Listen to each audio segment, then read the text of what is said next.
I wonder if you'd like to know what the name is.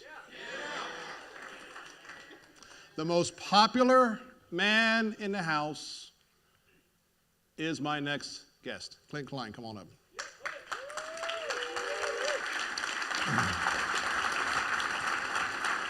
Hey, Bill. No pressure.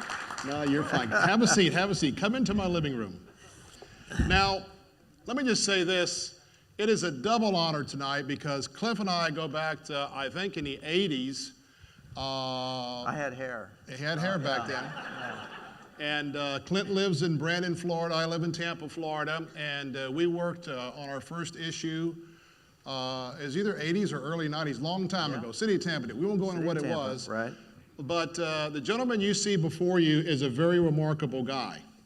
Not only is he the owner of Design 4 Marketing Communications, but I want to tell you that before I tell you what he led this organization through and his board, he has been the top strategist for many of the national campaigns on social conservative issues around the country.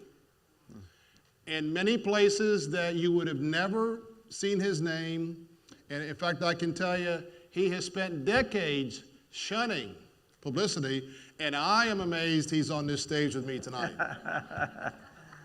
But Clint, we're glad to have you with us. Now, he's with us tonight because, let me tell you what, this guy has special gifts and talents, and he used those gifts and talents, and of course, the backup of the Design 4 group, to help navigate this board through a vast array of a lot of decisions and a lot of considerations. I mean, this decision was in May. I was honored to be with a small group in Louisville. In fact, we sat at the same table. I walked away just absolutely amazed, and Cliff was already at work, already putting things together. And so tonight, two, not one, but two of the things you've probably been waiting for, we may be getting closer. Clint, it's good to see you. Good to see you too, Bill. Let me ask you a question. When you were going through this process, what went through the whole journey to develop the name? Well, this was a little unique in that we were trying to develop a name really out of whole cloth. We were trying to develop a name for an organization that was trying to be like one organization, but had to be completely unique and different at the same time. So we began with as wide a funnel as we could find. First of all, we went to the Bible, and the Bible tells us in Proverbs that there is wisdom in many counselors. In fact, I think they're all here tonight. We did a number of surveys online. How many of you participated in an online survey? Wow, you see, I told you they're all here. You represent about probably 1/4 to 1/5 of those who responded to us on surveys. We got such incredible input from around the country, literally around the world, on what the name should be, what the program should be, what the logo should look like. So we were well informed. We had this great big funnel, and out of that funnel came somewhere in the vicinity north of 350 names. Let me just for comparison, in the corporate world, when you develop the name of a new product or a new company, you're dealing with generally 25 to 30 names. We had 350 to consider, and we have a small staff. But we looked through every one of those names, and we evaluated it on a number of different levels. There were some legal concerns over some names we couldn't use because they were already in use. So we went through a legal review. We looked at what the attributes of some of the names were. We did a lot of word study to understand some of the metaphorical opportunities that some of these names might present. And we winnowed that list down, if you can believe it, to 9 in the space of about 30 days. So we had 9 to work with. 300 to 9, we all want to know, how did you get to the final name?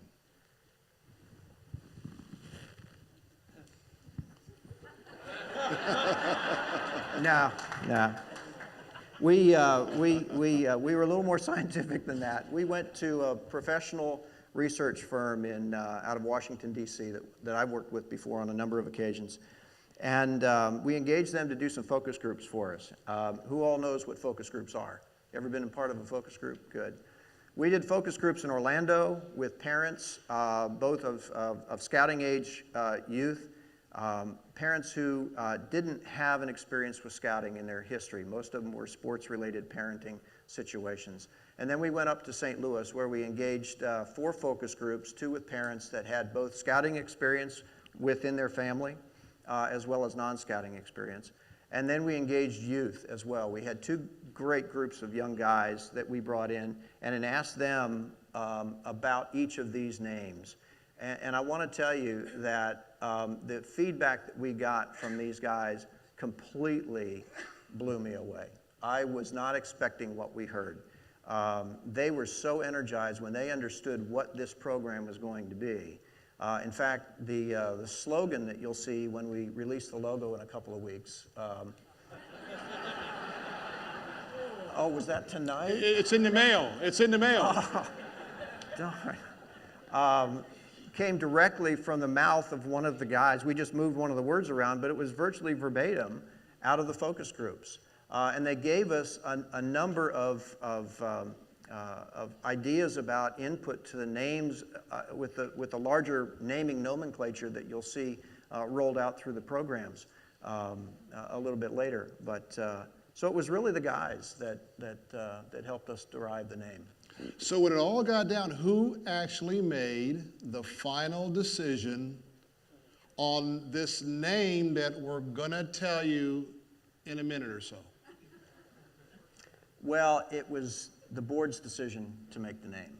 But I have to tell you, even though the board voted on the name, it was really the guys that, through all of the input and all of your input, I have to tell you, we had some flamers, we had some people who were trolling our websites and the Facebook page, and I got to give a shout out to Grace Miller over here, who had to manage a whole lot of that on our staff, and my son Austin, who were taking the brunt of a lot of the bad stuff that hit us.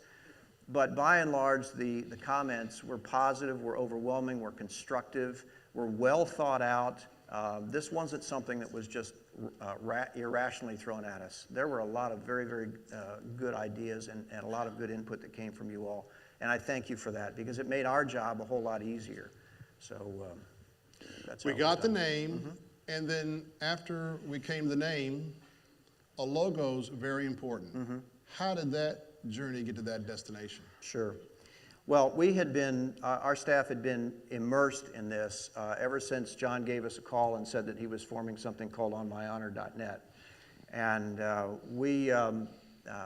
so we had a sense, and based on the input that we were getting prior to the decision and after the decision, we sort of knew some of the visual qualities that might go into building a logo once we had the name. And then once we did have the name, we went back to the board of directors and said, okay, when someone sees this logo for the first time, for the 10th time, for the 10,000th time, what do you want them to see?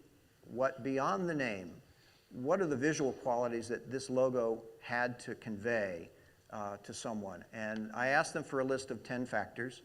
I won't give them all to you, but there were terms like, and there were concepts. They weren't specific things. They were concepts like courage and adventure and rugged and masculine and outdoor. And our job as designers is to take those ideas and then develop a visual language that tells those stories. And so our goal, what we did in the design process, we actually developed 6 entirely unique and different logos with a goal of having at least 2 or 3 of those attributes in each of the logos. We think that, well, and I went back to the board and with those 6 logos, and we sat in a room in Orlando, Florida, for several hours. And once I presented the logos, something very unique happened. I went through each one of them, gave the rationale, gave the visual attributes that each of the logos conveyed, And normally in a process like this, you'll get pushback from an organization, from a board like this, to say, well, take A, E, and F and go back and redevelop it and come back with some different ideas. When all 6 were up on the board after I'd gone through the entire presentation, it was nearly unanimous. They go, that's the one. That's the one. And so we took that logo then and then went through, and each of those logos went through an iteration, about 25 different iterations just to get it to that point. So it was no small task. And so them deciding very quickly was knowing that we had to be here on September 6th to share it with you all, made the task a whole lot less daunting. But that's essentially how we did it. So we have a name. We have a logo that's waiting to be unveiled. Clint, do you think we're about ready? Do you all want to see it? Let's do it. There you go.